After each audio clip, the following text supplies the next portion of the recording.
नमस्कार। आज हम बात करने वाले हैं इस्लामिक प्रार्थना यानी सलाह के बारे में। ये एक गाइड है जिसमें हम बहुत ही आसान तरीके से समझेंगे कि इसका मतलब क्या है और इसे अदा करने का हर एक स्टेप क्या है। चलिए शुरुआत पैगंबर मोहम्मद के इस बहुत ही खूबसूरत कथन से करते हैं, नमाज मेरी आंखों की ठंडक है। सोचिए, ये शब्द प्रार्थना से जुड़ी जो एक गहरी शांति और सुकून है, उसे कितनी खूबसूरती से बयां करते हैं। और आज हम इसी भावना को, इसी एहसास को समझने की कोशिश करेंगे। तो आज के हमारे सफर में हम क्या क्या देखने वाले हैं?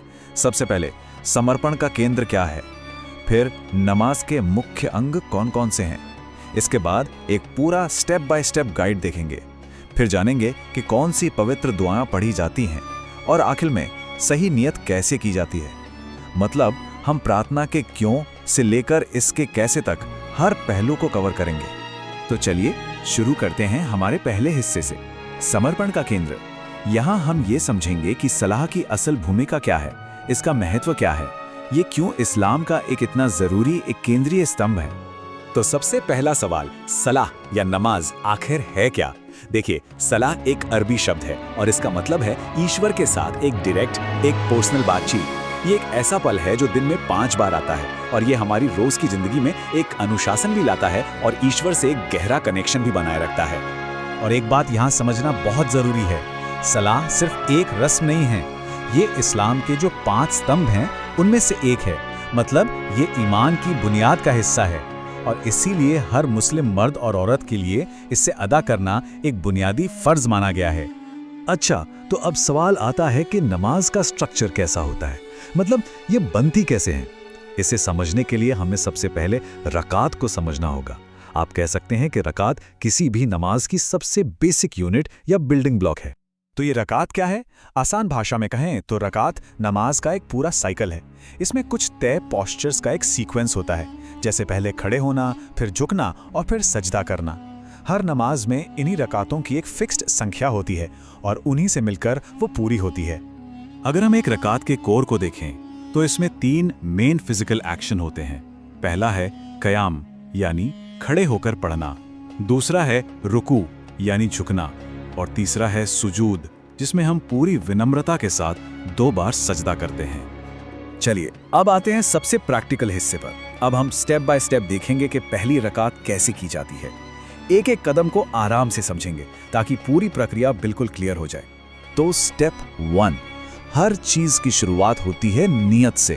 नियत मतलब दिल में ये इरादा करना कि हम कौन सी नमाज पढ़ने जा रहे हैं। एक बार जब नियत हो जाती है तो फिर हाथ उठाकर अल्लाहु अकबर कहा जाता है और बस यहीं से प्रार्थना की ऑफिशियल शुरुआत हो जाती है। नमाज शुरू करते ही सबसे पहले ये दुआ पढ़ी जाती है, इसे सना कहते हैं। ये एक तरह से ईश्वर की बड़ाई और तारीफ है, प्रार्थना की एक बहुत खूबसूरत शुरुआत। अब क़ियाम में खड़े होकर सूरह फातिहा और कोई एक और सूरा पढ़ने के बाद आता है दूसरा स्टेप, जो है रुकू। इसमें अल्लाहु अकबर कहते हुए आगे की तरफ झुका जाता है और हाथों को घुटनों पर रखा जाता है। जब रुकू की हालत में होते हैं तो सुबहाना रब्बियल अजीम पढ़ा जाता है। इसका मतलब है मेरा रब महान है, उसकी महिमा हो, और इसे कम से कम 3 बार दोहराने की सलाह दी जाती है। अच्छा, रुकू से उठने के बाद अब आता है तीसरा स्टेप, सुजूद। ये सजदे की हालत है। इसे विनम्रता की सबसे ऊंची निशानी माना जाता है। जब माथा जमीन पर होता है, ये वो पल है जहां ईश्वर से सबसे ज्यादा करीबी महसूस की जाती है। और सजदे के दौरान पढ़ा जाता है सुबहाना रब्बियल आला, यानी मेरा रब सर्वोच्च है, उसकी महिमा हो। इसे भी कम से कम 3 बार पढ़ते हैं। एक बात और, हर रकात में 2 सजदे होते हैं और दोनों सजदों के बीच में एक छोटे से पल के लिए बैठा जाता है। तो ये थी पहली रकात। अगर हम 2 रकात की नमाज पढ़ रहे हैं तो दूसरी रकात में भी बिल्कुल यही सारे स्टेप्स दोहराए जाते हैं और दूसरी रकात के बाद फिर हम आते हैं फाइनल सिटिंग पोजीशन पर, जिसे तशहुद कहा जाता है। तो अब हम पहुंच गए हैं नमाज के बिल्कुल आखिर में, लेकिन ये बहुत ही महत्वपूर्ण हिस्सा है। इस अंतिम बैठक यानी तशहुद में कुछ खास दुआएं पढ़ी जाती हैं जो नमाज को मुकम्मल करती हैं। इस बैठक में सबसे पहले अत्तहियात पढ़ी जाती है। ये एक तरह से आस्था की गवाही है। इसमें अल्लाह की तारीफ होती है और पैगंबर मोहम्मद पर सलाम भेजा जाता है। अत्तहियात के ठीक बाद पढ़ा जाता है दुरूद इब्राहिम। ये एक खास दुआ है जिसमें पैगंबर मोहम्मद और पैगंबर इब्राहिम पर अल्लाह का आशीर्वाद भेजने की गुजारिश की जाती है। और अब आता है बिल्कुल आखिरी स्टेप, सलाम। नमाज को खत्म करने के लिए पहले अपना सिर दाईं ओर घुमाकर अस्सलामु अलैकुम व रहमतुल्लाह कहते हैं और फिर यही चीज बाईं ओर दोहराते हैं। इसका मतलब है आप पर शांति और अल्लाह की रहमत हो, और इसी के साथ नमाज पूरी हो जाती है। चलिए अब एक बार फिर से प्रार्थना के सबसे पहले और सबसे जरूरी कदम पर वापस चलते हैं, यानी नियत पर, क्योंकि ये समझना बहुत जरूरी है कि अलग अलग नमाजों के लिए ये इरादा कैसे थोड़ा सा बदल जाता है।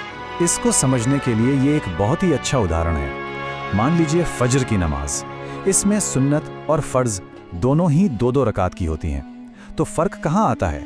फर्क आता है सिर्फ एक शब्द में, सुन्नत या फर्ज। बस यही एक शब्द आपके इरादे को, आपकी नीयत को बिल्कुल साफ कर देता है। तो मतलब ये हुआ कि नीयत का जो बेसिक स्ट्रक्चर है वो हमेशा सेम रहता है। आपको बस 3 चीजें बदलनी होती हैं। पहला, नमाज का नाम, जैसे फज्र की जगह ज़ोहर। दूसरा, नमाज का टाइप, मतलब सुन्नत है या फर्ज। और तीसरा, रकात की संख्या, जैसे 2 की जगह 4। बस इतना बदलते ही एक ही फॉर्मूला किसी भी नमाज के लिए काम आ जाता है।